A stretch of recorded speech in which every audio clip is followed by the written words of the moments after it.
दोस्तों, आज मैं बात करूंगी 1990 में आई मूवी द हैंडमेड्स टेल की। इस मूवी के ऊपर 2017 में हुलू ओरिजिनल्स ने एक सीरीज भी बनाई थी जो कि काफी सफल रही।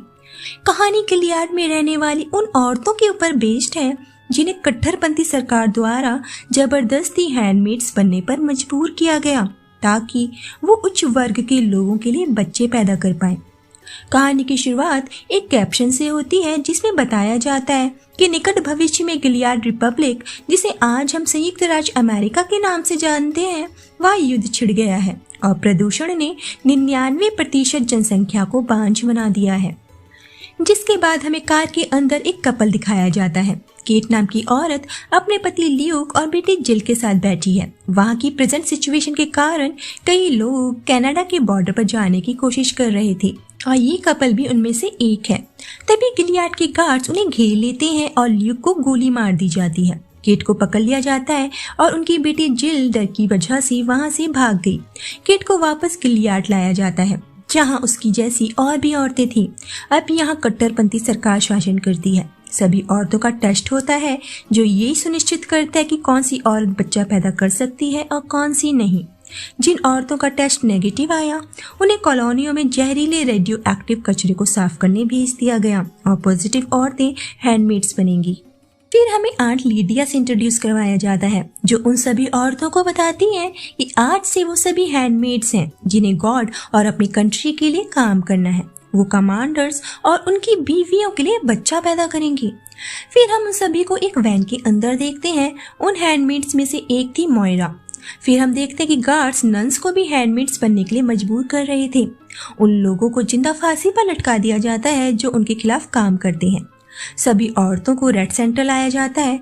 वहाँ आंटी लीडिया उन्हें हैंडमेड्स बनने की ट्रेनिंग दे रही थी। दूसरी तरफ बर्फीले मैदान में जिल अपनी माँ को ढूंढ रही है।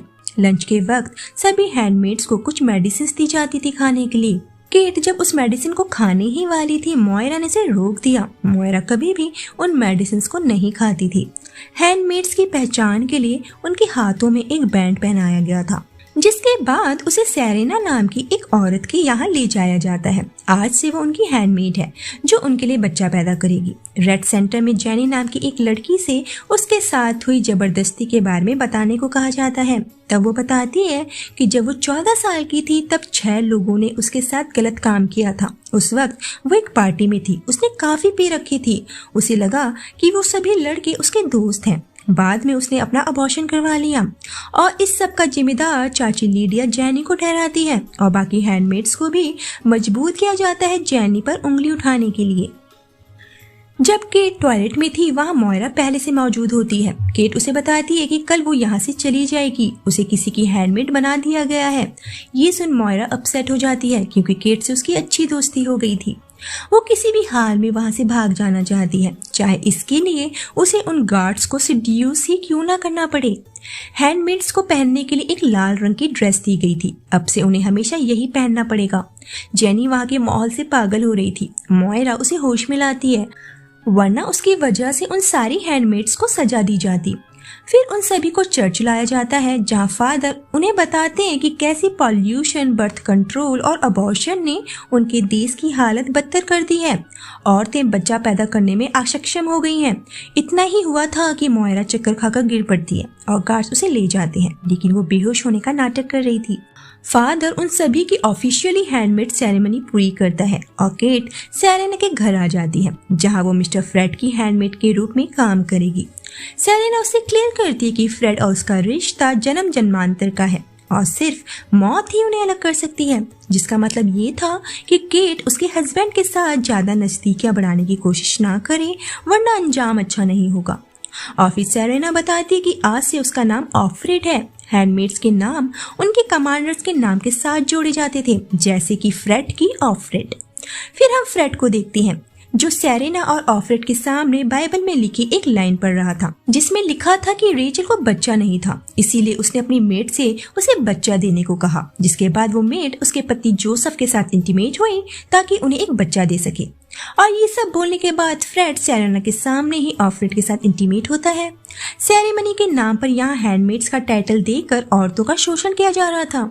इस दौरान किसी भी कमांडर को हैंडमेड्स को छूने की इजाजत नहीं थी। और ये सब क्रिया खत्म होने के बाद ऑफ्रेड अपने आंसू ना रोक पाई। एक अनजान इंसान जिसे वो जानती तक नहीं थी, उसके साथ इस तरह के संबंध बनाना उसके लिए आसान नहीं था। जब वो खिड़की पर खड़ी होती है, निक जो कमांडर का ड्राइवर है उसे खिड़की से हटने का इशारा करता है। अगले दिन घर की मेड ऑफ्रेड को किचन का सामान लाने के लिए टोकन्स देती है। वहाँ की औरतों को अब पढ़ने की परमिशन नहीं थी, उन्हें बस चित्र बने हुए टोकन्स दिए जाते हैं। मेड बताती है कि ऑफक्लेन नाम की एक हैंडमेड उसे गेट पर मिलेगी, जिसके साथ उसे ग्रोसरी स्टोर जाना है। हैंडमेड्स को अकेले कहीं भी जाने की इजाजत नहीं थी, हमेशा वो ग्रुप में ही जाया करती थी। जिसके बाद वो ऑफक्लेन नाम की एक हैंडमेड के साथ ग्रोसरी स्टोर जाती है। रात में निक ऑफ्रेड के कमरे में आता है और बताता है कि कमांडर ने उसे रात के 10 बजे अपने ऑफिस में बुलाया है, जिसका रीजन उसे नहीं बताया गया। अगले दिन कमांडर सेरेना से पूछता है कि ऑफ्रेड कैसे काम कर रही है। अगर उसे पसंद नहीं आई तो उसे वापस रेड सेंटर भेज सकते हैं, लेकिन सेरेना को अपनी पसंद नापसंद से कोई मतलब नहीं था, उसे तो बस बेबी चाहिए। रात में ऑफ्रेड कमांडर के ऑफिस में आती है, लेकिन ये कोई ऑफिशियल मीटिंग नहीं थी। कमांडर उसे और बेहतर तरीके से जानना चाहता था। वो उसके साथ स्क्रैबल खेलता है। उसे पता है कि ऑफ्रेड पहले एक लाइब्रेरियन थी। वो उसे किस करना चाहता था, लेकिन ऑफ्रेड जल्दी से वहां से चली गई। ऑफ्रेड को अगले दिन डॉक्टर के पास टेस्ट के लिए लाया जाता है। ऑफ्रेड काफी हेल्दी है। डॉक्टर जानता है कि कमांडर बांझ है। इससे पहले भी वो 2 हैंडमेड्स के साथ कोशिश कर चुका था, लेकिन कामयाब नहीं हो पाया। ये वो समाज था जहां आदमियों की कमजोरियों को औरत के सर पर थोपा जाता था। डॉक्टर को पता है कि अगर वो प्रेग्नेंट नहीं हुई तो उसे ही दोष दिया जाएगा, इसीलिए वो उसे एक ऑफर देता है उसे प्रेग्नेंट करने का। इससे पहले भी वो कई हैंडमेड्स को प्रेग्नेंट कर चुका है, जिसके बारे में किसी को कुछ नहीं पता, लेकिन ऑफ्रेड उसके इस ऑफर को एक्सेप्ट नहीं करती। नर्स ऑफ्रेड से उसकी लास्ट सेरेमनी और पीरियड्स के बारे में पूछती है। ऑफ्रेड बताती है कि उसकी अब तक 3 सेरेमनीज हो चुकी हैं, यानी वो 3 बार कमांडर के साथ इंटीमेट हुई है और लास्ट पीरियड उसे 16 को हुए थे। वो औरत बताती है कि अगली सेरेमनी करने के लिए 1920 तारीख अच्छी है, क्योंकि इस टाइम पर प्रेग्नेंट होने के चांसेस ज्यादा रहते हैं। उधर जैनी भी प्रेग्नेंट हो गई है। रात के समय मोयरा चाची लीडिया के पास आती है और बताती है कि टॉयलेट ओवरफ्लो हो रहा है, जिसके बाद हम देखते हैं कि ये मोयरा और ऑफ्रेड की एक चाल थी। उन्होंने लीडिया को बेवकूफ बनाकर ट्रैप कर लिया था, जिसके बाद मोयरा लीडिया के कपड़े पहनकर वहां से भाग जाती है। गार्ड्स भी उसे नहीं पहचान पाते। ऑफ्रेड और कमांडर जब भी मौका मिलता एक साथ स्क्रैबल खेलते, जिसमें ऑफ्रेड हमेशा जीत जाती। ऑफ्रेड को कमांडर फैशन मैगजीन देता है एज अ गिफ्ट, जिसे नए कानून के हिसाब से जला देना चाहिए था, लेकिन कमांडर ने वो मैगजीन छिपा कर रखी हुई थी। कमांडर ऑफ्रेड के करीब आना चाहता था, जिस वजह से ऑफ्रेड काफी घबरा गई। कमांडर उसे समझाता है कि डरने की कोई बात नहीं। ऑफ्रेड कमांडर से अपने लिए हैंड लोशन मांगती है। कोई भी हैंडमेड कॉस्मेटिक प्रोडक्ट यूज नहीं कर सकती, इस वजह से उसकी स्किन ड्राई हो रही थी। कमांडर कहता है कि वो उसके लिए हैंड लोशन का इंतजाम कर देगा। सेरेमनी की रात कमांडर ऑफ्रेड को छूने की कोशिश करता है, जो कि वो नहीं कर सकता।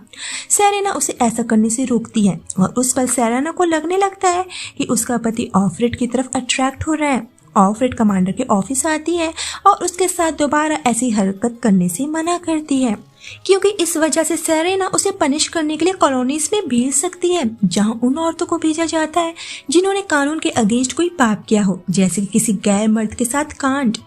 कमांडर वादा करता है कि आगे से वो उसके साथ कभी ऐसा नहीं करेगा। फिर वो उसे हैंड क्रीम देता है। ऑफ्रेड उससे पहले वाली हैंडमेड के बारे में पूछती है। कमांडर बताता है कि कंसीव न कर पाने की वजह से उसने रस्सी से लटककर सुसाइड कर लिया था। ऑफ्रेड को लगता है कि अब उसे कमांडर से यूं प्राइवेट में नहीं मिलना चाहिए। कमांडर उससे कहता है कि जब तक वो उसे परमिशन नहीं देता ऑफ्रेड वहीं खड़ी रहे। अगले दिन जब ऑफ्रेड शॉपिंग करके वापस आती है, सेरेना उससे कहती है कि उसे प्रेग्नेंट होने के लिए कोई दूसरा तरीका यूज करना चाहिए। वो जानती है कि उसका पति बच्चा पैदा करने लायक नहीं है, कमी उसके पति में है, ना कि हैंडमेड्स में। उसे ये भी पता है कि डॉक्टर कई हैंडमेड्स को प्रेग्नेंट कर चुका है, लेकिन वो उस पर विश्वास नहीं कर सकते। हो सकता है कि बाद में वो उन्हें ब्लैकमेल करे, इसीलिए उन्हें कोई ऐसा इंसान चाहिए जिस पर वो विश्वास कर सके। और वो निक का नाम लेती है, जो उनका भरोसेमंद ड्राइवर था, जो दिखने में काफी अच्छा था और वो उन्हें एक बच्चा दे सकता है। वो कमांडर को इस बारे में कुछ पता नहीं लगने देंगे। रात के समय सेरेना ऑफ्रेड को निक के पास भेज देती है। निक, जिसे ऑफ्रेड पहले से ही पसंद थी, दोनों एक साथ अच्छा टाइम बिताते हैं। सेरेना को उम्मीद है कि उसकी ये कोशिश उसे बच्चे का सुख जरूर देगी। अगले दिन सेरेना ऑफ्रेड को बताती है कि उसकी बेटी जिल जिंदा है। वो उसे जिल की एक फोटो दिखाती है और बताती है कि वो सेफ है, लेकिन वो उसे नहीं मिल सकती। अपनी बेटी के जिंदा होने की बात ऑफ्रेड निक को बताती है।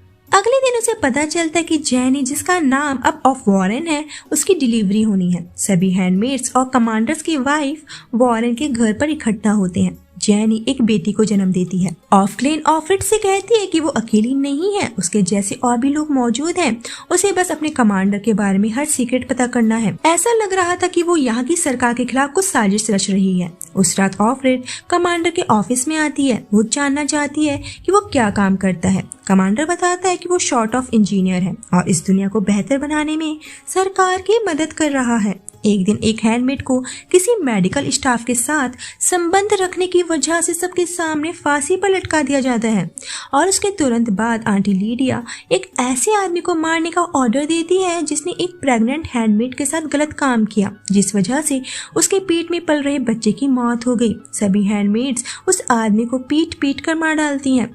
लेकिन ऑफक्लेन से ऑफ्रेड को पता चलता है कि वो आदमी की इस सरकार के अगेंस्ट काम करने वाले ग्रुप का हिस्सा था, जिसे द आई के नाम से जाना जाता है। मतलब वहाँ एक ऐसी पॉलिटिकल पार्टी भी थी जो गिलियाड की सरकार के खिलाफ काम कर रही है। एक रात कमांडर ऑफ्रेड को पार्टी ड्रेस पहनने को देता है।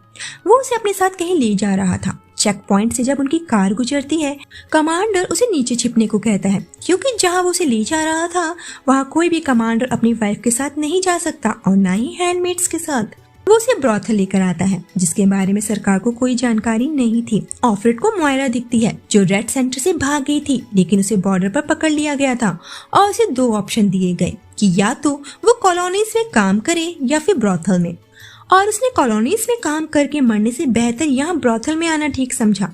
कमांडर ऑफ्रेड को वहाँ इसलिए लाया था ताकि बिना किसी डर के उसके साथ कुछ भी कर सके। निक को ऑफ्रेड का यूं कमांडर के साथ ब्रॉथल जाना अच्छा नहीं लगता, लेकिन उसे पता है कि ऑफ्रेड के पास कोई चॉइस नहीं थी। ऑफ्रेड निक को बताती है कि वो प्रेग्नेंट है और ये बच्चा निक का है। जब ऑफ्रेड अपने रूम में थी, उसे एक नोट और एक चाकू मिलता है। नोट में कल रात 10 बजे की टाइमिंग लिखी हुई थी। अगली सुबह ऑफ्रेड को पता चलता है कि उसकी साथी ऑफक्लेन की जगह एक नई ऑफक्लेन ने ले ली है। पुरानी ऑफक्लेन का क्या हुआ किसी को नहीं पता। उधर सेरेना के हाथ वो कपड़े लग जाते हैं जो कमांडर ने उसे दिए थे। वो कपड़े असल में सेरेना के थे। सेरेना जान चुकी है कि ऑफ्रेड और कमांडर उसे धोखा दे रहे हैं और इसी वजह से सेरेना ऑफ्रेड को कॉलोनी भेजने का फैसला करती है। रात में ऑफ्रेड कमांडर के पास आती है और उसकी मदद करने को कहती है, लेकिन कमांडर कहता है कि उसकी कोई मदद नहीं कर सकता। मौका पाकर ऑफ्रेड उसका गला उसी चाकू से काट देती है। ऑन स्पॉट कमांडर की लाइफ का दी एंड हो जाता है। एक वैन में कुछ पुलिस वाले ऑफ्रेड को लेने आते हैं। ऐसा लगता है कि उसे अरेस्ट किया गया है। निक भी उनके साथ था।